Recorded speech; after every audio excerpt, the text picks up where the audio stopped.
Magandang pa ako sa hapon, mga kapanga. Nakikilala niyo po ba ako? Ako naman, syempre, ang magandang DJ dito sa 100.5 eBay FM. Walang iba kundi si DJ Ja. Checking in for Afternoon Fix. Feel free to text me at 7299 or call me at 6706984. Ang inyong mga hinaing ay pwede kong sagutin. Just type your name, address, and your signature. O kung kaya mong i-type, go. Kung wala ka load sa outer space mo, isend. Go na. O, diba, nakakaloka sa outer space mo isisend. And now, ang inyong kwentong inaabangan araw-araw, ang kanlungan sa iyong piling ay may bagong season na. So, mamaya, papakinig ko sa inyo ang kwento ni Juniper, Dodong, at Jose. And for now, let's proceed to our sound clip for the day. And it's... Tan-tan-tan! Before I let you go from Freestyle. Enjoy!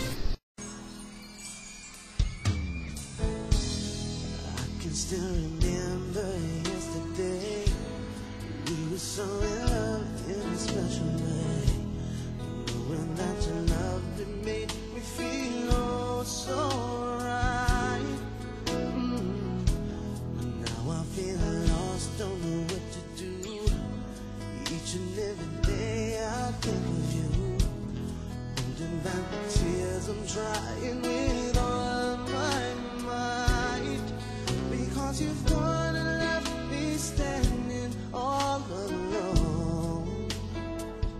And I know I've got to face tomorrow on my own. But baby, before I let you go, I want to say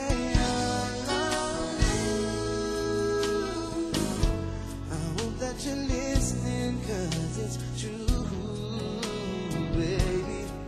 You'll be forever in my heart, and I know that no one else will do.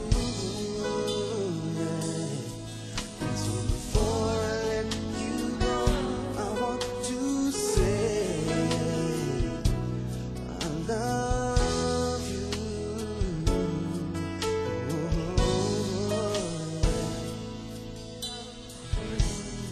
Said it could be just like before. I know I could have given you so much more, even though you know I've given you all my love. I miss your smile, I miss your kiss, each and every day I reminisce.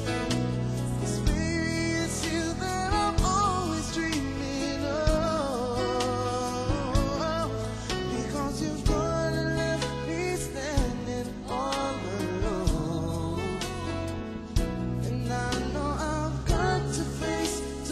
O yan, before I let you go, sa mga broken-hearted, mga etchusero at etchuserang palaka na ayaw pang pakawalan ng mga jowang ayaw na naman sa kanila. O diba?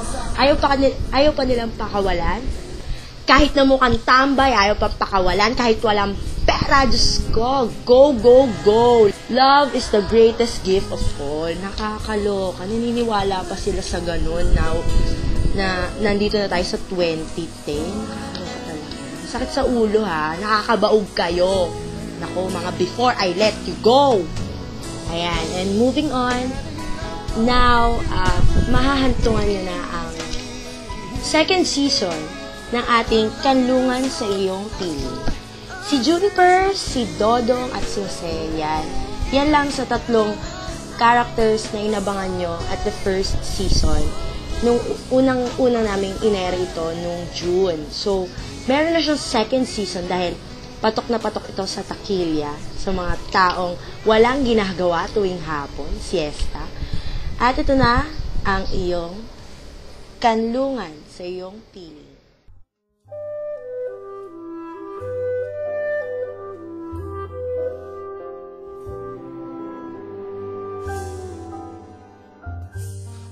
Ang nakaraan Nagtapat na ng kanyang pag-ibig ang trabahador na si Dodong sa kasambahay ng pamilya Fortero na si Junifer. Tanggapin kaya ito ni Junifer? Paano na ang nanliligaw na mayamang si Jose? Sino ang pipiliin ni Junifer? Ang ganda mo kasi masyado, te. Nakatingin sa malayo habang papunta sa palengke. Bakit kasi ako pa? Diyos ko, di naman kasi ako kagandahan. Maapil pwede pa. Ay, ewan ko ba, nako. Yung pinapabay pala ni ate. Kasi naman, Dudong. Biglang nakasalubong ang isang puting sasakyan. Miss Ganda, samahan na kita. Halatang kinikilig. No, sir. Hindi na lang. How many times will I tell you? Kasi nalang itawag mo sa akin. Kasi naman. Ay nako, wala nang kasi. Akin na yung basket mo. Let me help you on this one. Super major, thank you, Jose. Anything for you, Junifer. Halatang hindi maitago ni Juniper ang kilig kapag kaharap ang gwapo't mayamang si Jose. Habang sa paglalakad, hindi nila napansin si Dodong na kumakain ng banana Q sa tapat ng palengke. Ngunit, natanaw sila ni Dodong at ng mga kasama niya. At magbabalik ang kanlungan sa iyong piling. Nakakairita, nakakawalang gana. Ang hirap kumilos, pero dati yon. Hanggang sa bumulong ang langit at nakilala ko ang bulong. Sa tuwing kasama ko siya, confident express ang feeling ko. Kaya kung ako sa inyo, bulong napkin na rin kayo. Si Juniper ba gayon?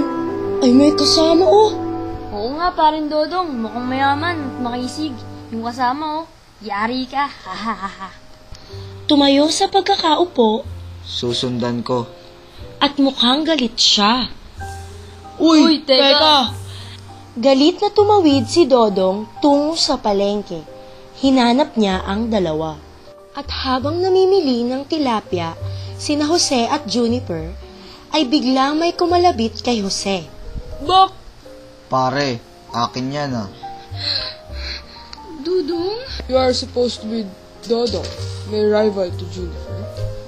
Uy, wag mo akong Englishin dyan. Bakit magkasama kayo ni Juniper?